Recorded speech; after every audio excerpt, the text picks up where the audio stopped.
What if everything you believed about love was a lie? What if attraction isn't about chemistry, but strategy? What if the truth about women and human behavior was too unsettling to admit? Stick around, because by the end of this video, you'll never see relationships the same again. Subscribe if you're ready to uncover what's been hidden. Fact 1. Love is strategic.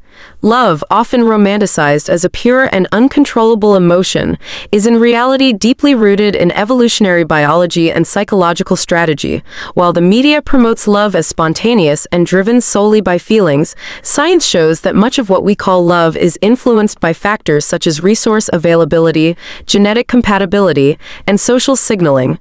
Subconsciously, we select partners not just based on emotional connection, but also on traits that suggest long-term viability and reproductive success. From a biological standpoint, humans, like most species, are programmed to pass on their genes. Men are often drawn to physical signs of fertility like youth and health, while women have evolved to seek out strength, status, and the ability to provide. This strategic filtering system operates silently in the background, often masked by what feels like destiny or fate. Psychologically, this strategy manifests in behaviors such as mate guarding, jealousy, and even love bombing. Individuals unconsciously use these tactics to secure loyalty, gain advantage, or outcompete rivals. Social proof, too, plays a crucial role. Being desired by others makes someone more attractive, because the brain interprets desirability as a form of value. This doesn't mean love isn't real, but it's rarely the selfless fairy tale emotion we've been taught. Recognizing the strategic components of love helps people make better decisions in relationships. It enables a clearer understanding of what drives attraction and how to build connections based on more than just fleeting emotion. Understanding love as a strategy doesn't cheapen it. It makes it more human. It means accepting that emotions and instincts often work together in guiding our choices. Acknowledging this can foster healthier relationships grounded in awareness rather than illusion. Fact 2. Attraction is cyclical. Female attraction, contrary to popular belief, is not static. Research shows that a woman's preferences can shift throughout her menstrual cycle. During the ovulatory phase, when fertility peaks, many women exhibit a subconscious preference for dominant, symmetrical, and genetically fit partners. These preferences align with evolutionary priorities. During peak fertility, the body seeks out traits that might result in healthier offspring. Interestingly, these shifts are subtle yet impactful. Women may dress more provocatively, engage in more flirtatious behavior, and show increased sensitivity to masculine features like deep voices and strong jawlines. These behavioral shifts are often outside of conscious control, driven by hormonal changes aimed at optimizing reproductive success. In contrast, during the non-fertile phases, especially the luteal phase, women often prefer men who demonstrate traits associated with long-term provisioning and emotional stability. This includes kindness, dependability, and financial security. These changing preferences suggest that human attraction operates on a dual mating strategy: short-term genetic benefits during ovulation and long-term support the rest of the time. The implications are profound. These shifts may explain why some women report fluctuating attraction to their partners, or why relationship satisfaction can dip at certain times. Understanding the cyclical nature of attraction allows both partners to navigate relationships more wisely, avoiding unnecessary conflict. This lesson also challenges the modern ideal of consistent romantic feelings. In truth, feelings ebb and flow with biology. Acknowledging this doesn't devalue love, it provides insight into its underlying rhythms, enabling stronger and more compassionate relationships. Fact 3. Manipulation runs deep. Human relationships are riddled with psychological tactics, some intentional, others instinctual. Manipulation isn't exclusive to villains in movies. It exists in everyday interactions, especially in romantic relationships where stakes are high and vulnerabilities exposed. Emotional manipulation manifests in subtle ways: guilt-tripping, gaslighting, withholding affection, or playing the victim. These tactics are used to gain control, evoke sympathy, or bend the partner's behavior. Why do people manipulate in love? At its core, manipulation is about control and self-preservation. When we fear loss, rejection, or betrayal, we may resort to tactics that ensure emotional security. It's not always malicious. Often it's learned behavior from childhood or past trauma. People repeat what once worked, even if it's unhealthy. Women and men may use different methods of manipulation. While women might employ emotional cues, men often resort to dominance or withdrawal. But both genders are capable of deep psychological maneuvering. Love, being a high-stakes emotional domain, naturally becomes a battleground for influence. Moreover, modern media complicates this further. Many learn relationship behaviors from movies, influencers, or toxic cultural scripts. As a result, manipulation becomes normalized, seen as romantic or passionate when it's actually controlling. Understanding manipulation is essential for emotional health. Recognizing red flags can help individuals escape toxic cycles. But just as important is recognizing our own manipulative tendencies. Self-awareness and honest communication are antidotes to this dark aspect of love. Relationships flourish when built on mutual respect and understanding, not psychological warfare. Acknowledging the manipulative potential in all of us isn't cynical. It's a step toward authenticity and emotional maturity. Fact 4. Self-deception feels safer. One of the most disturbing truths about human psychology is how deeply we lie to ourselves, especially in matters of love. Self-deception acts as a protective mechanism, shielding us from emotional pain, cognitive dissonance, or uncomfortable truths.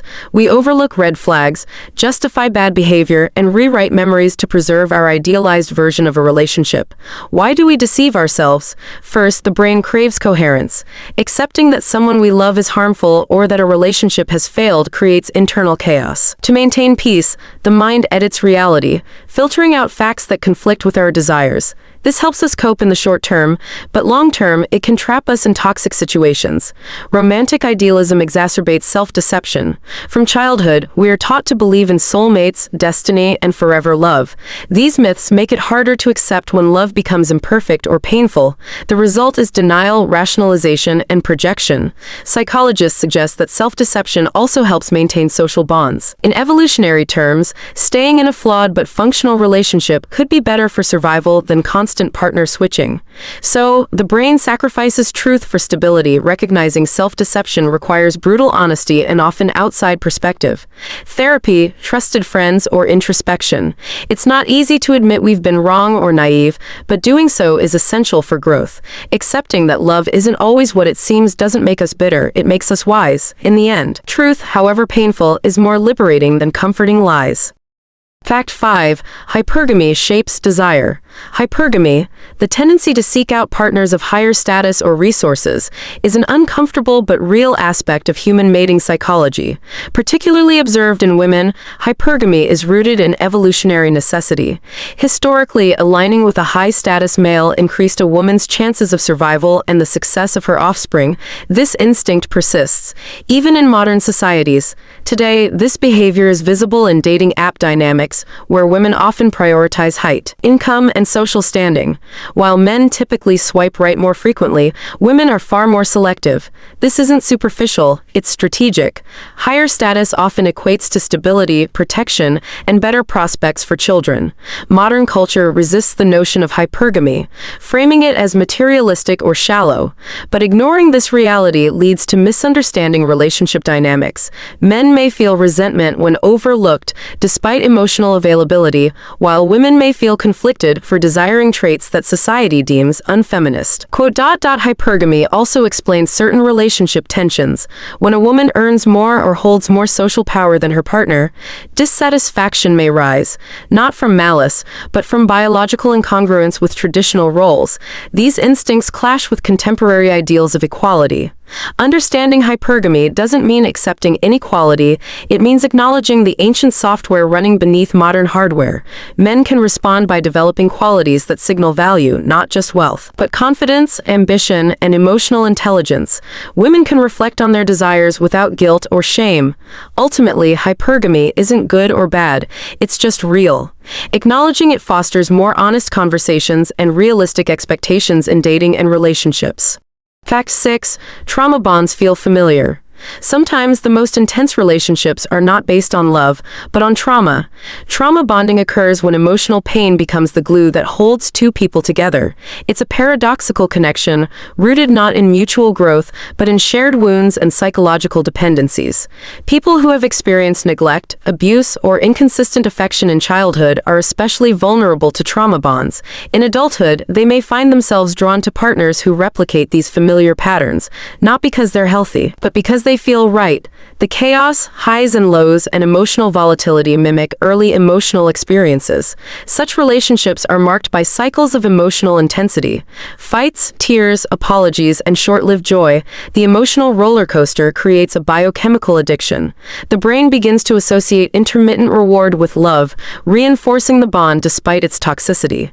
Victims of trauma bonding often defend their partners fiercely, minimizing abuse or blaming themselves. They may feel unable to leave even when they logically know the relationship is harmful. This is not weakness, it's psychological conditioning.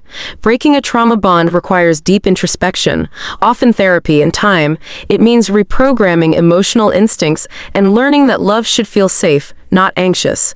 People must differentiate between intensity and intimacy, because one often masquerades as the other.